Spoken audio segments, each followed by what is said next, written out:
Assalamualaikum warahmatullahi wabarakatuh. Selamat sore teman-teman sekalian, Bapak, Ibu sekalian. Kami dari Forum Bayangkara Indonesia.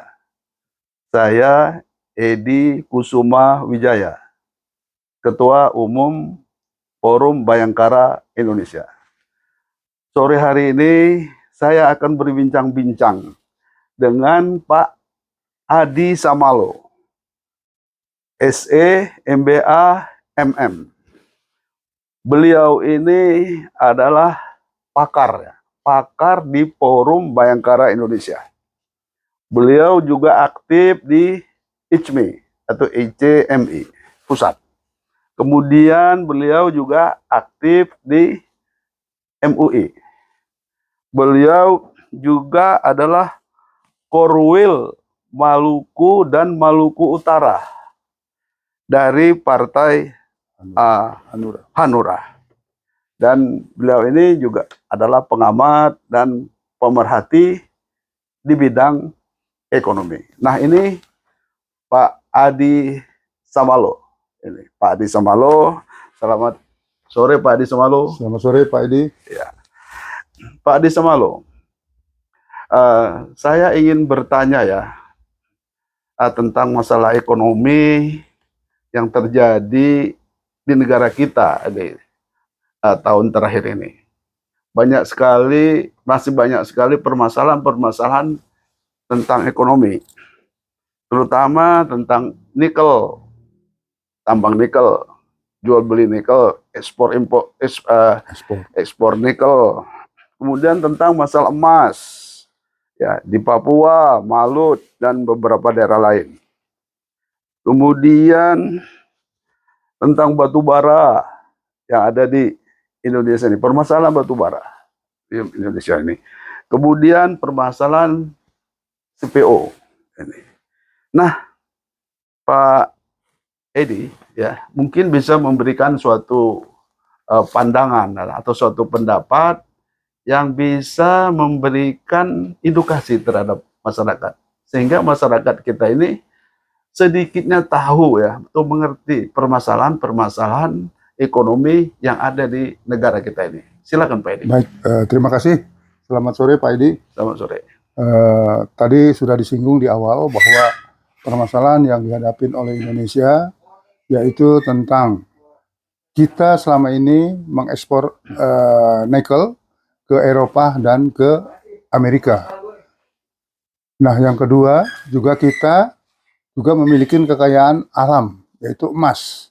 Emas itu produksi ada juga di Papua, ada juga di Maluku Utara yang terbesar di Indonesia, bahkan di dunia, dan yang ketiga ada di daerah Sulawesi.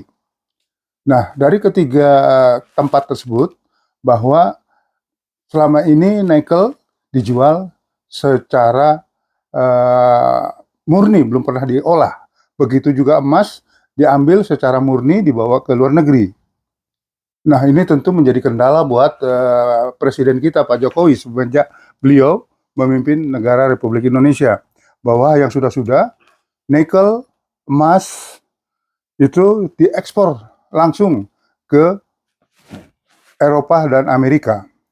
Nah, karena beliau ingin memajukan perekonomian Indonesia, maka pemerintah Indonesia memutuskan semua produk nikel, emas, dan lain sebagainya itu harus diproduksi di Indonesia, sehingga dapat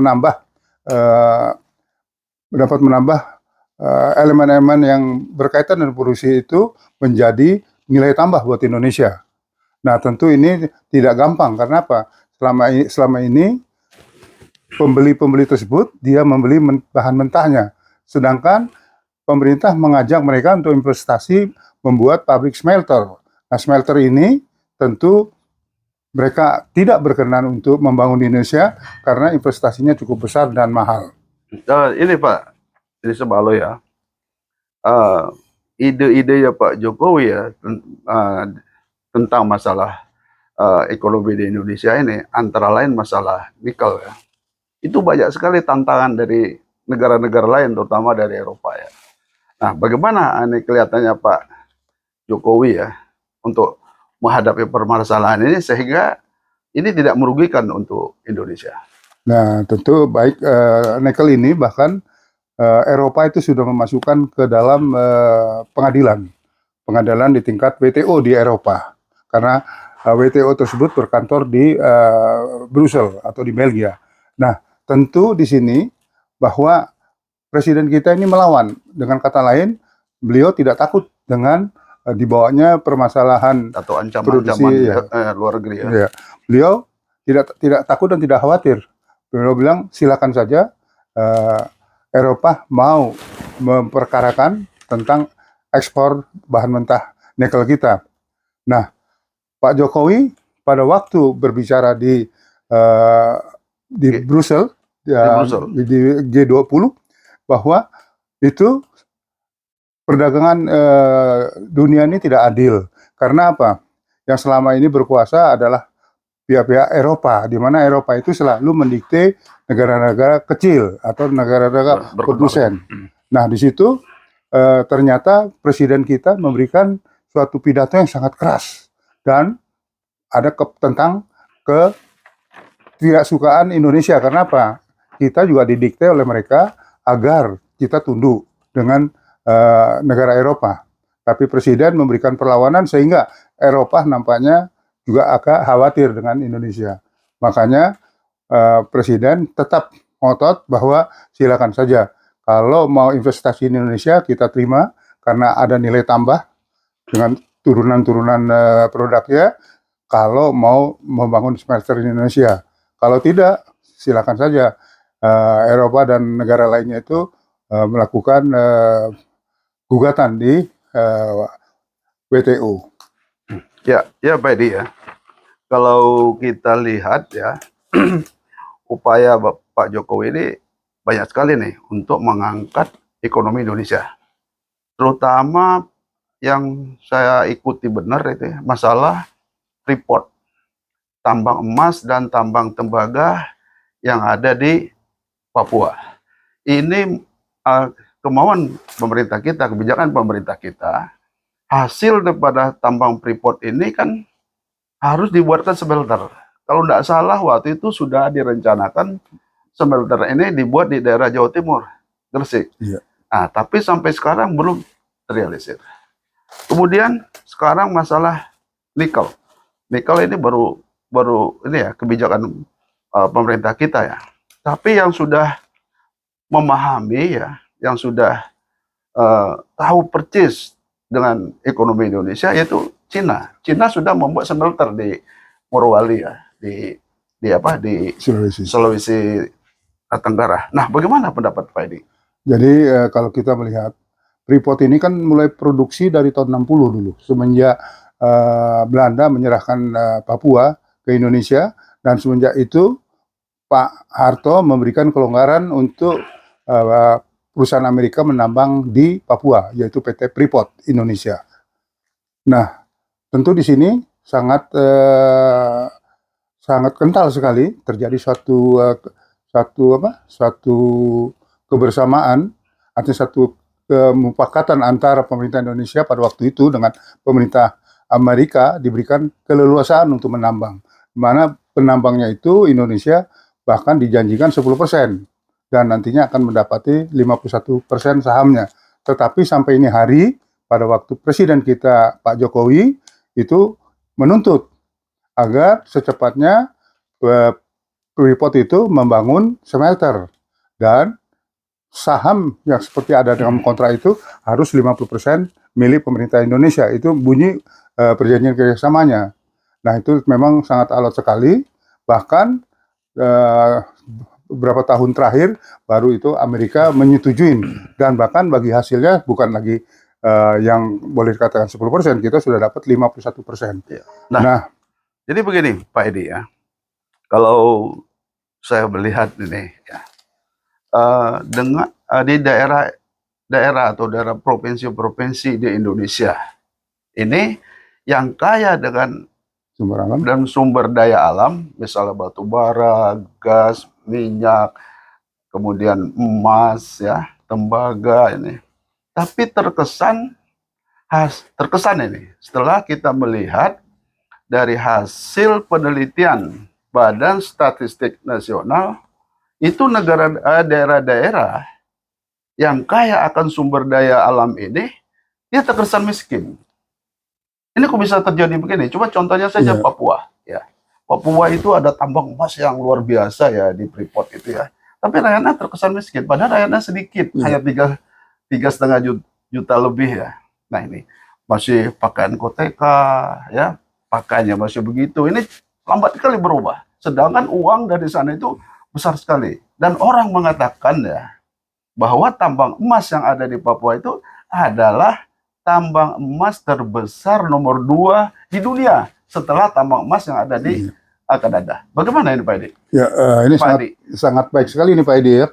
Jadi kalau kita bicara nikel, dan itu pasti kaitannya ada ikutan emas. Karena emas itu ternyata yang menjadikan sumber keuangan buat PT Freeport yang ada di sana. Karena apa? Emas itu sangat besar sekali, dia punya deposit. Sehingga Amerika bagaimanapun caranya mereka tetap akan menambang.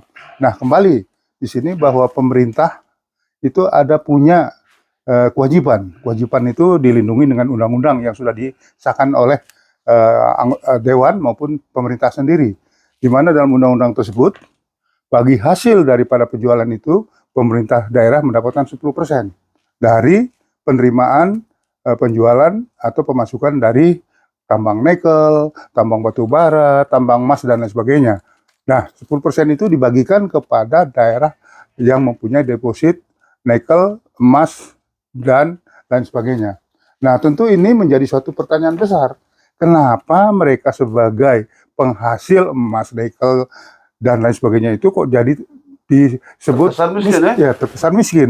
Nah, ini tuh tentu aneh Pak Edi ya. Nah, ini kan hasil penelitian Badan Statistik Nasional Pak Betul. Adi. Jadi itu betul. Kalau dibilang mereka miskin, iya. Tapi di balik itu tentu ada suatu pertanyaan. Pertanyaannya, kok mereka bisa negara miskin atau daerah miskin? Nah, ini tentu ada suatu pertanyaan yang sangat menarik. Menariknya kenapa? Pemerintah itu sudah mendistribusikan dana bagi hasil itu ke masing-masing provinsi penghasil tambang tersebut atau penghasil sumber daya alam tersebut. Nah, contoh, umpama kita sebut Papua itu bagi hasilnya sudah dikirim ke negaranya mereka di Papua atau tempat asal tambang tersebut. Nah, dikembalikan uangnya ke pemerintah daerah. Nah, pemerintah daerah lah yang mempunyai kewenangan untuk mengatur mau dibelanjakan untuk apa. Atau begini, Pak Adi ya, mungkin dana bagi hasil itu terlalu kecil ya untuk daerah-daerah penghasil sumber daya alam, sehingga apa tidak mencukupi ya dana itu. Sedangkan menurut aturan dana bagi hasil itu adalah untuk membangun Indonesia secara keseluruhan.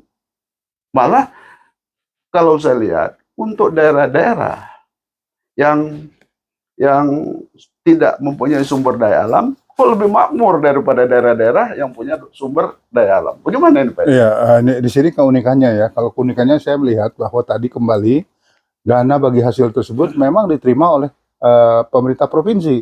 Nah, pemerintah provinsi itu tergantung.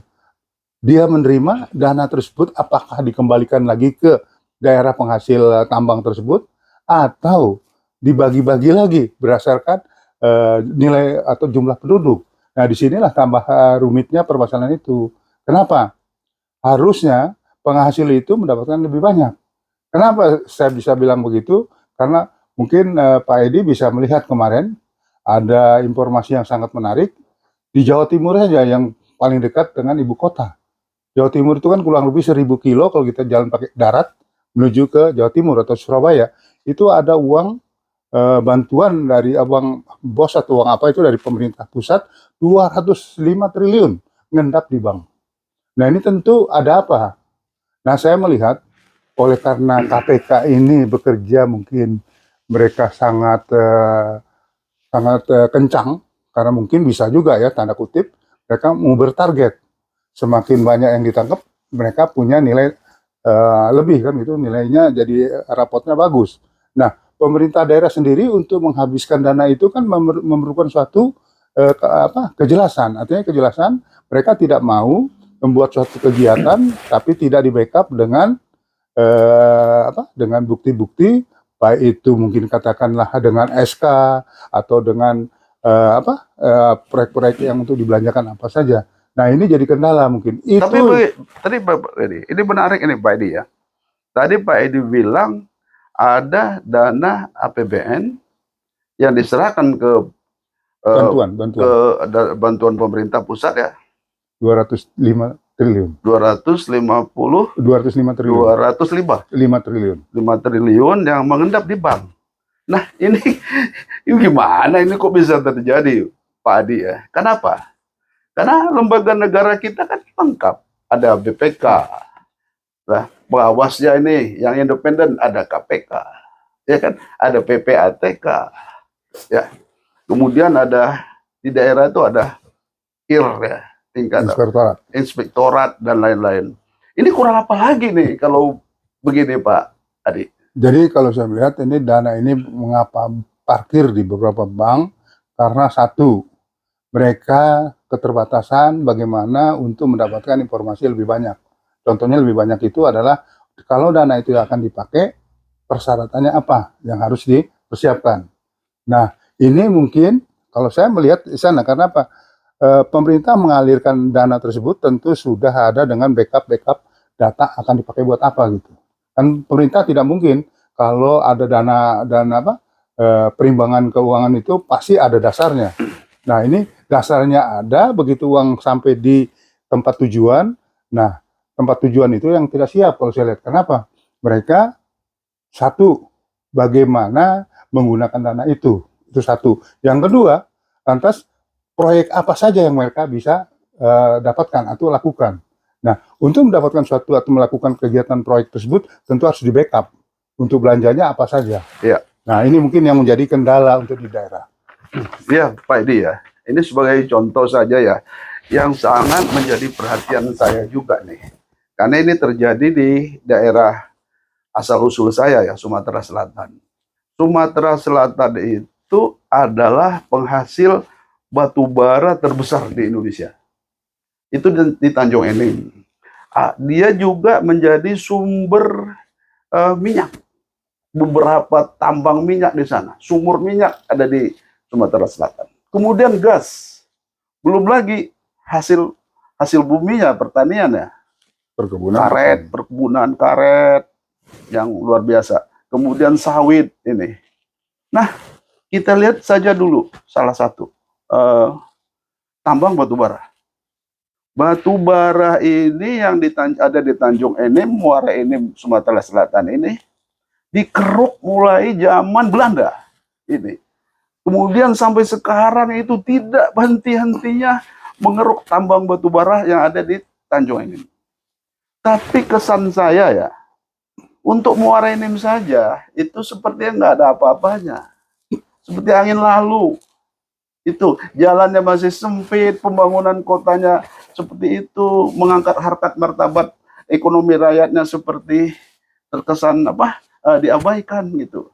Nah, ini kenapa bisa begini Pak Adi? Ya, sebagai pengamat ekonomi gimana ini kok bisa terjadi? Ya, memang inilah.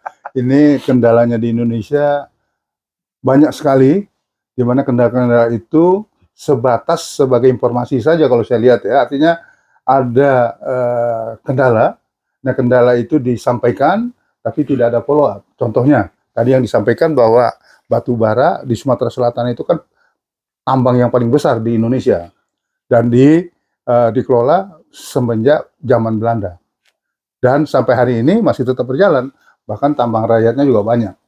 Nah, kembali di sini bahwa pemerintah itu seperti yang saya sampaikan di awal, itu kan sudah ada bagi hasilnya tuh. Kewajiban pemerintah untuk membagi dari hasil produksi itu nanti dinilai dengan uang. Artinya dinilai dengan uang itu berapa sih uang yang masuk ke pemerintah pusat, nanti pemerintah pusat sesuai dengan undang-undang nanti membagi, ini jatahnya pemerintah pusat, ini nanti jatahnya provinsi, dari provinsi itu nanti dia membagi lagi daerah penghasil tambang itu di mana nih. di tempatnya, di kabupaten mana saja. Nah, itu nanti dibagi. Nah, tentu kembali bahwa pembagian itu kalau penghasil itu tidak ngotot mintanya, itu bisa saja gubernur bisa membagi di daerah-daerah yang miskin. Artinya bukan penghasil batu bara itu sendiri. Dan ini sudah banyak kejadian. Nah, di sini tentu yang harus ditekankan kepada penghasil tambang tersebut, contohnya batu bara, ya harus ngotot mintanya ke provinsi. Karena kalau tidak ngotot, ya pemerintahnya. Ada juga yang harus minta ke pusat itu. Ya, kalau ke pusat itu sudah dibagi. Hmm. Dibagi sesuai dengan sesuai dengan penghasil dari produksi batu bara itu sendiri. Nah, ya Pak Edi ya. Terima kasih Pak Edi ya. Tadi mengenai itu tadi belum tuh, mengenai kelapa sawit dan perkebunan. Ya, mungkin ini waktu jual lah ya. Sebetulnya yang membatasi kita ya. Jadi permasalahan ekonomi yang ada di negara kita ini masih banyak sekali Pak Edi ya. Macam-macam. Nah, masih ada masalah sawit, CPO yang sekarang kita sudah nomor 1 ya nih, bang ekspor CPO ini ya. Nah, mudah-mudahan ya. Boleh saya tambah satu Pak Edi Ya, untuk melengkapi itu? tadi. Silakan. Nah, contoh pada saat sekarang ini kan harga batu bara itu kan sangat tinggi. Dimana kalau kita ekspor itu nilainya bisa sampai 400.000 per meter metric ton ya. Itu harga batu bara. Bahkan kemarin bisa ada sampai 600 sampai 800.000. Nah, ini sangat menarik. Sangat menariknya apa? Harganya bagus, para penambang itu mendapatkan suatu nilai tambah yang luar biasa, makanya mereka lebih senang ekspor ke Eropa dengan nilai harga yang cukup mahal dan tinggi. Sehingga pada waktu kemarin itu terjadi bukan terjadi krisis, terjadi kekurangan untuk pabrik-pabrik PLN kita yang PLTU kita kan kekurangan batu bara, sehingga pemerintah mengambil sikap membatasin untuk ekspor berapa diberikan jatah dan berapa jatah untuk lokal, supaya PLN itu atau listrik kita itu bisa berjalan seperti apa yang selama ini berjalan, tidak ada kendala, dan rakyat bisa menikmatin bahwa listrik itu masih tetap berjalan dan mengalir kepada rumah-rumah seluruh masyarakat di Indonesia. Ya, terima kasih Pak Edi ya. Banyak yang telah disampaikan oleh Pak Adi tadi ya. Mudah-mudahan apa yang dibicarakan oleh Pak Adi tadi bisa sedikit banyak memberikan pencerahan atau edukasi atau pembelajaran terhadap masyarakat tentang masalah-masalah ekonomi yang kita bicarakan tadi. Mungkin di lain waktu kita bicarakan lagi yang lebih mendetail, misalnya tentang CPO, tentang karet, khususnya ini di daerah Sumatera ini. Nah, ini ada berita yang terakhir ini, yang menggelitik juga ini Pak Adi ya. Satu, Kabupaten Meranti ya, di Riau nih, ada reaksi dia. Kenapa? Daerahnya kaya raya akan sumber minyak, tapi pembagiannya dianggap pembagian hasil tambang itu dianggapnya ada rasa tidak adil oleh mereka. Kemudian Aceh juga ada yang protes nih, pembagian juga tidak adil. Nah, untuk lain kali kita akan bahas lagi masalah ekonomi. Terima kasih perhatian teman-teman ya, dari kami Forum Bayangkara Indonesia. Di Forum Bayangkara Indonesia itu banyak sekali pemerhati, banyak sekali pengamat-pengamat, banyak sekali pakar-pakar. Mungkin nanti secara pergantian juga akan kami minta pendapatnya, sehingga pendapat-pendapat mereka ini secara ilmiah bisa sampai ke masyarakat.